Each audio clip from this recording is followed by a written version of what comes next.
Hi friends, welcome to Jenny சமையல். இன்னைக்கு நம்ம குழந்தைங்களுக்கு கொடுக்குற சிம்பிளான பனானா பேன்கேக் எப்படி பண்ணுறதுன்னு பார்க்கலாம். ஸோ அதுக்கு நான் 2 வாழைப்பழம் எடுத்திருக்கேன்.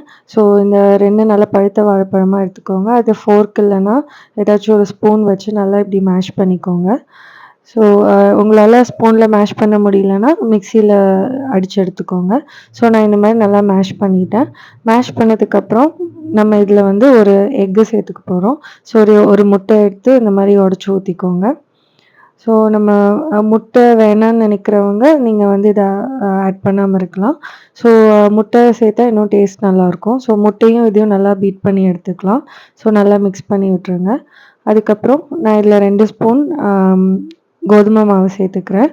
ஸோ கோதுமை மாவுக்கு பதிலாக நீங்கள் ராகி மாவு, வேறு ஏதாச்சும் மாவு உங்களுக்கு வேணுனாலும் சேர்த்துக்கலாம். ஸோ நான் இதில் ஒரு கோதுமை மாவு சேர்த்துக்கிறேன். அதையும் நல்லா கலந்து விட்டுருங்க. அதுக்கப்புறம் கொஞ்சோண்டு ஏலக்காய் பொடி சேர்த்துக்கிறேன். இதுவும் ஆப்ஷனல் தான், வேணும்னா சேர்த்துக்கலாம். ஏலக்காய் போட்டால் கொஞ்சம் வாசனையாக இருக்கும். அப்புறம் தேவையான அளவு கொஞ்சோண்டு பால் ஊற்றி நான் இதை மிக்ஸ் பண்ணிக்கிறேன். பால் இல்லைன்னா நீங்கள் தண்ணி கூட விட்டுக்கலாம். ஸோ கொஞ்சமாக பால் விட்டு இந்த மாதிரி நல்லா மிக்ஸ் பண்ணி இது ஒரு மாவு கன்சிஸ்டன்சிக்கு இந்த மாதிரி நல்லா மாவு ஊற்றுற மாதிரி நல்லா மிக்ஸ் பண்ணி எடுத்துக்கிறேன். அடுத்ததாக நம்ம தோசை கல்லை நல்லா சூடு பண்ணிவிட்டு கொஞ்சோண்டு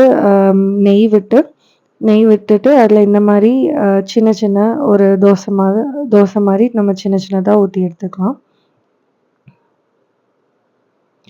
ஸோ இந்த மாதிரி சின்னதாக ஊற்றி நம்ம இதுதான் வந்து நம்ம பேன் கேக்குன்னு சொல்லுவோம். ஸோ இது வந்து குழந்தைங்களுக்கு ரொம்ப பிடிக்கும், நல்லா டேஸ்ட்டாகவும் இருக்கும்.